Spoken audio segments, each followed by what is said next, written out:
श्री शिवाय नमस्तुभ्यम। हर हर महादेव। प्रिय श्रोताजनों, आज है पावन पवित्र सावन महीने का रविवार। आइए श्रवण करते हैं सावन महीने की श्रेष्ठ दिव्य कथा सावन महत्व में इस वीडियो में सुनेंगे। सूर्य नारायण भगवान रविवार की कथा और परम पावन शिव भक्ति की कथा, जिसमें आज गंगा स्नान की विशेष कथा है। आरंभ करते हैं। प्रेम से बोलिए ओम श्री गणेशाय नमः। हर हर महादेव।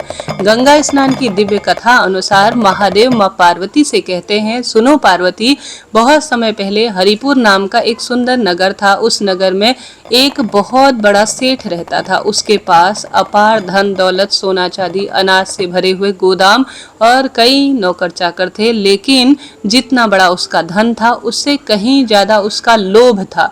वह इतना कंजूस था कि स्वयं अच्छा भोजन नहीं करता था। यदि कोई भिखारी उसके द्वार पर आ जाता था तो उसे डांट कर भगा देता था। यदि कोई साधु संत भोजन मांग लेता तो दरवाजा बंद कर देता। लोग कहते थे, इतना धन होने के बाद भी सेठ के मन में न तो दया है, न पूजा पाठ के प्रति कोई मन है। एक दिन सावन का महीना आया। पूरा नगर शिव भक्ति में डूब गया। एक तरफ हर हर महादेव के जयकारे गूंज रहे थे। सेठ का एक मित्र उसके घर आया। उसने कहा, मित्र, सावन का महीना चल रहा है, चलो कल प्रातःकाल गंगा स्नान के लिए चलते हैं। सेठ हंसते हुए बोला, मैं नहीं जाऊंगा। मित्र ने कहा, क्यों? सेठ बोला, वहां जाकर क्या मिलेगा, उल्टा खूब धन खर्च हो जाता है। पंडित लोग दक्षिणा मांगते हैं, रास्ते में दान पुण्य करना पड़ता है। मुझे इन सब कामों में कोई रुचि नहीं है। इतना कहकर वह अंदर चला गया। रात को उसकी पत्नी ने पूछा, आज तुम्हारे मित्र आए थे? सेठ बोला, हाँ, गंगा स्नान चलने की बात कर रहा था। पत्नी बोली, स्वामी जी, सावन में गंगा स्नान करना बहुत पुण्य का कार्य है। पूरे मोहल्ले के लोग जा रहे हैं, आप भी जाइए ना। सेठ नाराज होकर बोला, तुम भी वही बात करती हो। गंगा जाऊंगा तो पंडित जी वहां पैसे मांगेंगे और दान भी करना पड़ेगा। पत्नी ने नम्रता से कहा, भगवान के लिए थोड़ा दान धर्म करने से धन कम नहीं होता जी, बल्कि वह कई गुना बढ़ जाता है। बहुत समझाने पर सेठ किसी तरह से तैयार हो गया। अगली सुबह दोनों गंगा तट पहुंचे। वहां हजारों श्रद्धालु स्नान कर रहे थे। कहीं शिव भजन हो रहे थे, कहीं रुद्राभिषेक हो रहा था, कहीं दान पुण्य चल रहा था। यह सब देखकर सेठ के मन में पहले विचार आया, यहाँ तो बहुत भीड़ है, कोई ना कोई दक्षिणा जरूर मांग लेगा। वह मन ही मन बोला, मुझे ऐसी जगह स्नान करना है जहाँ किसी की कोई भी नजर न हो और दान पुण्य भी ना करना पड़े। वह गंगा किनारे दूर दूर तक चलता गया, लेकिन हर घाट पर श्रद्धालुओं की भीड़ थी। चलते चलते वह नगर में बहुत दूर निकल गया। आखिरकार वह एक सुनसान शमशान पर जा पहुंचा। चारों ओर सन्नाटा था, कोई भी मनुष्य नहीं था, केवल बहती हुई गंगा और शमशान की शून्यता थी। सेठ प्रसन्न होकर बोला, वाह, बहुत ही ठीक स्थान है। वहाँ कोई पंडित नहीं है, न कोई भिखारी है, न कोई दक्षिणा मांगने वाला है। जैसे ही स्नान करने लगा, उसी समय वहाँ एक वृद्ध ब्राह्मण प्रकट हुए। उन्होंने मुस्कुराकर कहा, बेटा, सावन का महीना चल रहा है, गंगा स्नान के बाद यदि श्रद्धा से थोड़ा दान करोगे तो कल्याण हो जाएगा। सेठ क्रोधित होकर बोला, मैंने इतनी दूर इसलिए यह जगह नहीं चुनी है कि कोई पैसा मांगने आए, तुम यहाँ भी आ गए हो। ब्राह्मण ने शांत स्वर में कहा, दान धन से नहीं, भाव से होता है बेटा। लेकिन सेठ ने उसकी बात नहीं मानी। सेठ स्नान करके जैसे ही लौटा, अचानक उसका पैर फिसला और वह गहरे पानी में डूबने लगा। जोर जोर से चिल्लाने लगा, अरे बचाओ बचाओ। लेकिन वहां कोई नहीं था। उसी समय वहां वृद्ध ब्राह्मण दौड़कर आए। उन्होंने उसका हाथ पकड़कर बाहर निकाल लिया। सेठ कांप रहा था, उसकी आंखों में आंसू बह रहे थे। सेठ ने हाथ जोड़कर कहा, आज आपने मेरी जान बचा ली, मैं आपका हमेशा ऋणी रहूंगा। तभी उस वृद्ध ब्राह्मण का तेज अचानक बढ़ने लगा। उसके शरीर में दिव्य प्रकाश निकल रहा था। क्षण भर में वहां भगवान शिव अपना वास्तविक स्वरूप लेकर प्रकट हो गए। उनके साथ माता पार्वती भी विराजमान थी। सेठ आश्चर्यचकित रह गया। वह उनके चरणों में गिर पड़ा, रोते हुए बोला, प्रभु, मैंने जीवन भर धन ही भगवान समझा है। मैंने कभी दया नहीं की, कोई दान पुण्य नहीं किए और विशेष कोई पूजा अर्चना भी नहीं की। अब मुझे क्षमा कर दीजिए। भगवान शिव बोले, हे सेठ, धन का अभिमान मनुष्य को अंधा बना देता है। जो धन केवल संग्रह किया जाए और किसी के काम न आ सके, वह अंत में व्यर्थ हो जाता है। सावन का महीना है, सेवा दान भक्ति करुणा का महीना है। जो श्रद्धा से गंगा स्नान करता है, शिवलिंग पर गंगा जल समर्पित करता है, जरूरतमंद की सहायता करता है और निष्कपट भाव से मेरा स्मरण करता है, उसके सभी पाप नष्ट हो जाते हैं। उस दिन के बाद सेठ पूरी तरह से बदल गया। उसने गरीबों को भोजन कराना शुरू किया, ब्राह्मणों को दान किया, गौ सेवा की, प्रतिदिन शिव मंदिर जाकर जलाभिषेक करने लगा। अब लोग उसे कंजूस नहीं, धर्मात्मा सेठ कहने लगे। उसके घर में सुख, शांति, समृद्धि बढ़ती चली गई। इस कथा से यही हमें सीख मिलती है। महादेव कहते हैं केवल धन कमाना ही जीवन का उद्देश्य नहीं है। सावन में गंगा स्नान, शिव पूजन, दान पुण्य का अपना महत्व है। भगवान शिव को धन नहीं, सच्ची श्रद्धा, दान और पुण्य और गरीबों की सेवा, निर्मल भाव प्रिय है। इसलिए जो व्यक्ति लोभ छोड़कर कर्म के साथ साथ धर्म करता है और धर्म करने के साथ साथ कर्म करता है, सेवा और दया भावना रखता है, भगवान उसकी सब मनोकामना पूर्ण करते हैं। प्रेम से बोलिए भोलेनाथ की जय। आज के जो दिव्य अध्याय में वर्णन मिला है वह रविवार का मिला है, जिसमें ईश्वर कहते हैं, हे सनत कुमार, कोटि लिंग का महत्व तथा पुण्य का विधान नहीं कहा जा सकता। जब एक लिंग महात्म की कथा कहना असंभव है तो कोटि लिंगों के महात्म को कौन कह सकता है। अतः यदि कोटि लिंग निर्माण की सामर्थ्य न हो तो 1,00,000 लिंग का निर्माण करे, यदि यह भी न हो तो 1,000 लिंग का निर्माण करे, यदि इसमें भी सामर्थ्य न हो तो 100 लिंग का निर्माण करे, और यदि इसकी भी सामर्थ्य न हो तो 1 ही लिंग का निर्माण करे, क्योंकि इस महीने 1 लिंग का निर्माण करने से भी जीव मेरे पास निवास करता है। भक्ति द्वारा षोडश उपचार से भगवान शंकर का ओम नमः शिवाय मंत्र सहित पूजन करे, ग्रह यज्ञ का उद्यापन करे, हवन तथा ब्राह्मण भोज कराएं। इस तरह व्रत और लिंगार्चन करने से जीव असमय मृत्यु नहीं होती है और बंधत्व का हरण होता है। जो प्राणी इस मास में पंचामृत से मेरा अभिषेक करता है वह कैलाश में 1 कल्प तक निवास करता है तथा शिव प्रिय होता है। इस महीने में चावल नहीं खाए। जो हविष्यान भोजन करता है वह संपूर्ण धान्यों से अक्षय भंडार का स्वामी होता है। जो इस महीने में पत्तल पर भोजन करता है वह सोने के पात्र में भोजन करने वाला होता है। साग का त्याग करने वाला मनुष्यों में उत्तम होता है। भूमि पर शयन करने वाला कैलाश में निवास करता है। जो श्रावण मास में अति सुबह 1 दिन नहाता है उसे 1 महीने नहाने का फल मिलता है। इस महीने में एक बार भी लिंगार्चन करने से 100 ब्रह्म हत्याओं के पाप से मुक्ति मिलती है। सूर्य ग्रहण, चंद्र ग्रहण तथा अन्य किसी सिद्ध क्षेत्र में 1.25 लाख जप करने से जो सिद्धि प्राप्त होती है वह इस महीने एक बार में ही जप करने से प्राप्त मिल जाती है।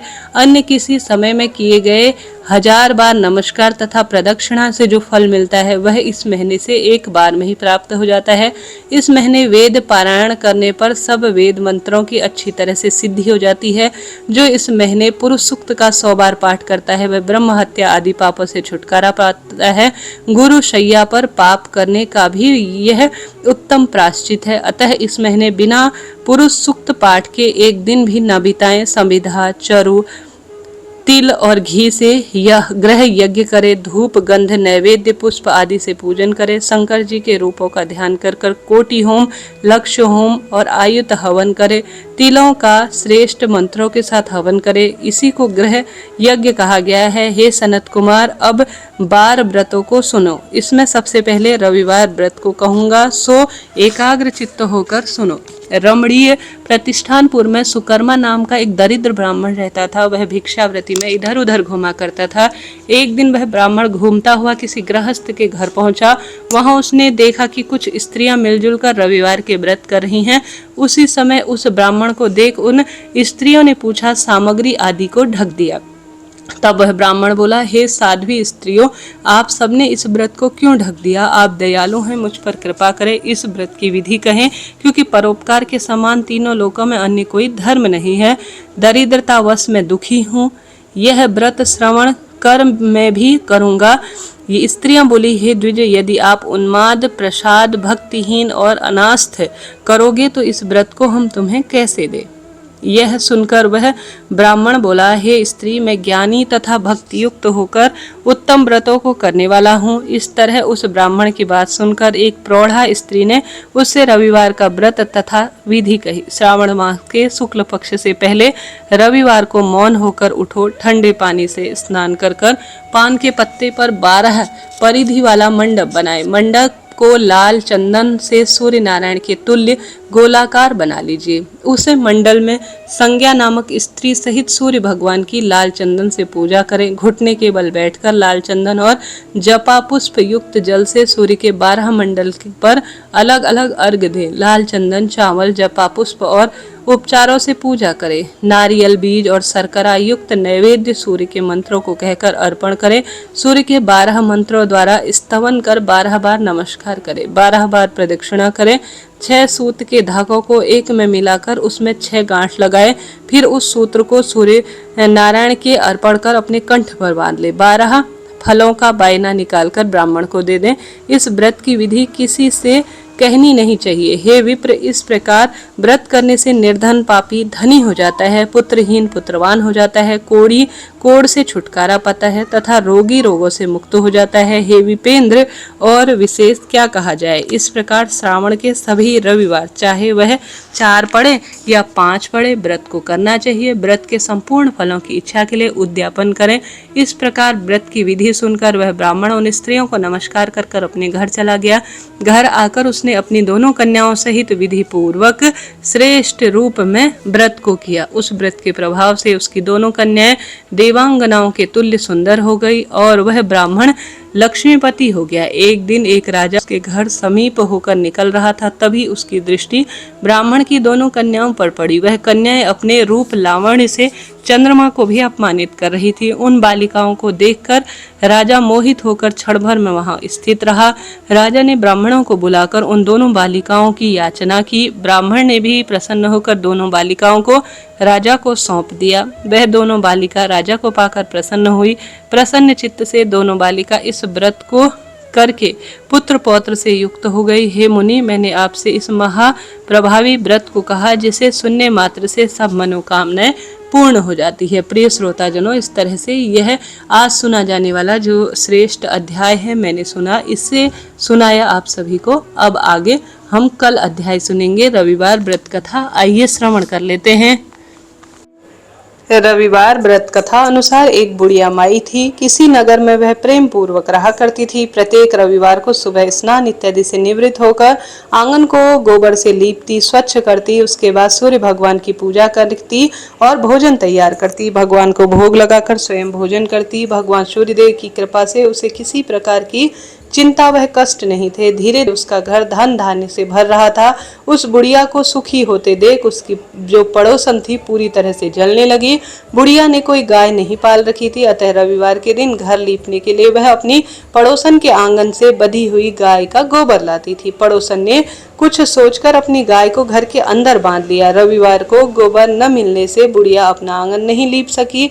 आंगन नहीं लीपने के कारण उसने सूर्य भगवान को भोग भी नहीं लगाया। उस दिन स्वयं भी भोजन नहीं किया। सूर्यास्त होने के तक बुढ़िया माई भूखी प्यासी सो गई।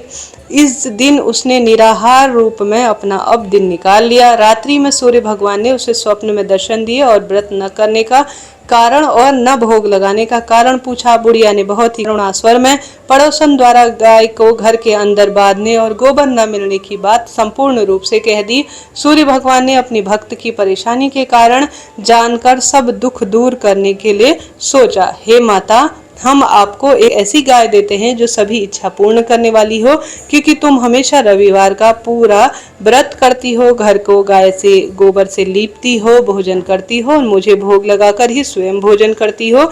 इसलिए हम आपसे प्रसन्न हैं। मेरा व्रत करने वह कथा सुनने से निर्धन को धन, बांझ स्त्रियों को पुत्र की प्राप्ति होती है। स्वप्न में उस बुढ़िया को ऐसा वरदान देकर भगवान सूर्य अंतर ध्यान हो गए। प्रातःकाल सूर्योदय से पूर्व उस बुढ़िया की आंख खुली तो उनके घर पर एक सुंदर गाय और बछड़ा देखकर सब हैरान हो गए। गाय को आंगन में बांधकर उसने जल्दी से उसे चारा खिलाया। पड़ोसन ने उस बुढ़िया के आंगन में बंधी हुई गाय बछड़े को देखा तो और जलने लगी। तभी गाय ने सोने का गोबर देना शुरू किया। गोबर को देखकर तो पड़ोसन की आंखें फटी की फटी रह गई। पड़ोसन ने उस बुढ़िया को आसपास न पाकर तुरंत गोबर उठा लिया और अपने घर ले आई और अपनी गाय का गोबर वहां रख दिया। सोने के गोबर से पड़ोसन कुछ दिनों में ही धनवान हो गई। गाय प्रतिदिन सोने का गोबर करती और वह पड़ोसन ले आती बुढ़िया माई के उठने के पहले ही। बहुत दिनों तक बुढ़िया को सोने के गोबर के बारे में कुछ भी पता नहीं था। बुढ़िया पहले की तरह रविवार को भगवान सूर्यदेव का व्रत करती और कथा सुनती सुनाती लेकिन सूर्य भगवान को जब पड़ोसन की चालाकी का पता चला तो उन्होंने तेज आंधी तूफान चला दिया। आंधी के प्रकोप को देखकर बुढ़िया ने गाय को घर के भीतर बांध दिया। सुबह उठकर बुढ़िया देखती है गाय ने आज सोने का गोबर दिया है तो वह आश्चर्यचकित हो जाती है। उस दिन के बाद बुढ़िया गाय को घर के भीतर ही बांधने लगी। सोने के गोबर से बुढ़िया धनी हो गई। उस बुढ़िया के धनी होने के कारण उसकी पड़ोसन और जलने भुनने लगी। जब उसे सोने की गाय का कोई भी गोबर दिखने का अर्थात उसके हाथ में नहीं आया तो उसने अपने जो राजा थे उन्हें सारी बात बता दी। राजा को जब बुढ़िया के पास सोने के गोबर देने वाली गाय का पता चला तो उसने सैनिकों को भेजकर गाय को जो है महल बनाने का आदेश दे दिया। सैनिक उस बुढ़िया के घर पहुंचे। उस समय बुढ़िया सूर्य भगवान को भोग लगाकर स्वयं भोजन ग्रहण करने वाली थी। राजा के सैनिकों ने गाय को खोला और अपने महल की ओर ले आए। बुढ़िया ने सैनिकों से गाय को न ले जाने की प्रार्थना की। बहुत जोर जोर से वह रोई चिल्लाई, लेकिन राजा के सैनिक नहीं माने। गाय के चले जाने से बुढ़िया को बहुत दुख हुआ। उस दिन उसने कुछ भी खाया नहीं और सारी रात सूर्य भगवान से गाय को पुनः प्राप्त करने हेतु प्रार्थना करने लगी। दूसरी ओर राजा गाय को देखकर राजा बहुत ही खुश हुए, लेकिन अगले दिन सुबह जैसे ही वह उठता है तब देखता है कि पूरा महल बदबू से सड़ रहा है और पूरे घर में गाय का गोबर ही गोबर पूरे महल में फैल गया है। और रात्रि को जैसे ही राजा को नींद आई तो स्वप्न में सूर्य भगवान आए। बोले, हे राजन, यह गाय वृद्धा को लौटा दो, नहीं तो तुम्हारा बहुत बुरा समय आएगा और भला समय कट जाएगा। भगवान के व्रत से प्रसन्न होकर ही उसे मैंने गाय दी है, ऐसा जो है भगवान सूर्य नारायण ने कहा। सुबह उठते ही राजा समझ गया। राजा ने वृद्धा को महल में बुलाया, माफी मांगी, बहुत सा धन के साथ उसकी गाय उसे लौटा दी। इसके बाद राजा ने पड़ोसन को दंड दिया। इतना करने के बाद राजा के महल से गंदगी चमत्कारी रूप से तुरंत ही दूर हो गई। उसी दिन राज्य में घोषणा कराई गई कि सभी लोग स्त्री पुरुष रविवार का व्रत करें और रोज सूर्य भगवान की उपासना करें और जल चढ़ाए। रविवार का व्रत करने से रोग कट जाते हैं, धन धान्य में वृद्धि होती है और साथ के साथ आरोग्यता होती है। चारों ओर खुशहाली पूरे राज्य के आने लगी। सभी जन प्रजाजन सुखी रहने लगे। घर में सबके धन धान्य होने लगे और शारीरिक कष्ट और रोग भी दूर होने लगे। हे सूर्य भगवान, जैसे आपने उस बुढ़िया माई की भक्ति की लाज रखी, उसकी गरीबी दूर की, सौभाग्य दिया और अंत में वैकुंठ का वासा दिया, ठीक उसी प्रकार से आज के श्रेष्ठ दिन में जो भी यह दिव्य कथा सुने उनके जीवन में खूब सारी खुशियां देना। प्रेम से बोलिए हर हर महादेव। श्री शिवाय नमस्तुभ्यम। प्रिय श्रोता जनों, अगर मेरी मेहनत आपके लिए रुचिकर और श्रेष्ठ रही हो तो चैनल से जुड़ें और सब्सक्राइब करें जी। रोज इसी समय कथा कहानी अपलोड करती हूँ। राधे राधे।